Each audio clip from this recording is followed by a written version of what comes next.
Really Haunted Places does not support or endorse trespassing to visit haunted places. Before you decide to visit, please make sure to acquire the appropriate permits and/or permissions, and be respectful of properties that are privately owned. Welcome back to Really Haunted Places. Tonight's top 7 ghost stories will take you to haunted places in California. This former high-security prison is probably even more likely to be haunted, given the conditions when it was in operation, coupled with the dangerous criminals housed within its walls. The entire building is soaked in fear, regret, anger, pain, and death, the perfect recipe for restless souls and much darker entities. The prison is like a breeding ground for the paranormal. One of the most feared presences on the island is known simply as the Thing. This entity is said to have red glowing eyes, and it has been seen not only by visitors today but by prisoners and staff when ALCATRAZ was in operation. Other common reports detail disembodied voices, sobbing, screams, banging of cell doors, and putrid smells, which some say indicate a demonic presence. Visitors have experienced being touched, feeling cold spots, and even having emotional outbursts of either sadness or anger. Some have even said that they encounter apparitions who spoke to them of abuse at the hands of guards and other inmates. Tales of ghosts at the Curran Theatre on Geary Street date back to 1933, when audiences gathered for a hit performance of Show Boat when longtime ticket teller Hewlett Tarr was shot dead in cold blood. Police eventually found the killer, an electrician-turned-bandit called Eddie Anderson, who had held up 5 different businesses before he was arrested. Anderson was found guilty and sentenced to be hung at San Quentin. Ever since, generations of Curran Theatre goers and staff have reported strange noises, and even claims of seeing the image of Tarr in the lobby mirrors. There are many tales of animatronics moving when the rides are turned off. It is traditional for some families to scatter the ashes of their loved ones without permission on favorite rides such as Pirates of the Caribbean and the Haunted Mansion. Custodians have discovered ashes, bone fragments, and even a jawbone in the park for years. Real human bones are also used in the decor at the Pirates of the Caribbean ride. There are also several ghost sightings around the park, including Walt Disney, who has been seen in his former apartment above the fire station on Main Street. There have also been sightings of various spirits believed to be people who either died in the park or have had their ashes scattered there. It is known locally by its nickname, the Suicide Bridge. There is an unusually high number of suicides here. The latest figure sits at about 102, but that number is constantly growing. The bridge was built in 1913 and claimed its first death in 1919, so that's a rate of more than 1 suicide per year.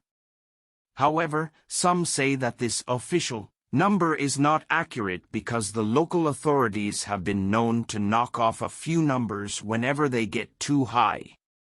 As you might expect, given the death toll, the bridge is also said to be incredibly haunted. There are many reports of a man jumping off of the railing, but he vanishes before hitting the water. It is also fairly common to see a female apparition crossing the bridge. Drivers often have to swerve to avoid her, but she always disappears when they come too close. Some have suggested that not only could spirits be trapped here due to the nature of their passing, but also because the authorities perhaps have denied their existence by fudging the suicide figures. Given that the Presidio is home to cemeteries with the graves of Native Americans, U.S. Army soldiers, and even pets, it's no wonder people believe it's home to ghosts. The land was home to Native Americans long before Spain and Mexico claimed it, and then for well over 200 years, the area served as a military installation. This included a U.S. Army hospital serving hundreds of thousands of soldiers suffering from physical and mental trauma. The Park Service has run the land since 1994, and people continue to claim to hear shuffling steps of patients, voices calling out from behind closed doors, lights randomly flashing, sightings of men in Army uniforms, and strange happenings in the pet cemetery. The Oakwood Cemetery in Claremont has a pretty fearsome reputation. There are reports of small gray apparitions running around the cemetery in the hours of darkness, and some witnesses say that these apparitions are prone to attack people. There have also been countless sightings of shadow men lurking in the burial ground. Visitors have captured strangely light anomalies on camera, and there is said to be a tall winged apparition that walks down the driveway that leads to the cemetery.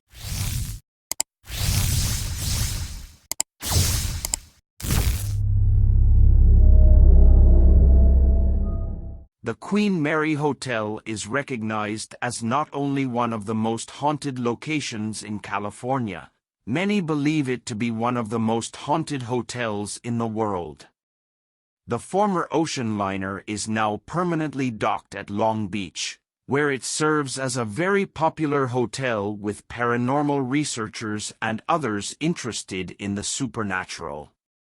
The ship is incredibly haunted, and we could not even begin to document all of the strange events that have occurred there in this one summary. However, we can touch on some of the most common hauntings. The first-class swimming pool is haunted by two female spirits who are said to have drowned in the 1930s and 1960s, respectively. They have both been seen as apparitions, and visiting psychics have said they feel a negative presence coming from the changing rooms. There are also reports of a lady in white in the Queen's Salon, a male in 1930s attired in the first-class suites, and the sounds of children playing near the storage room. These are the only handful of reports of paranormal disturbances on board. I want to thank you for listening to our top 7 ghost stories. And until then, good night.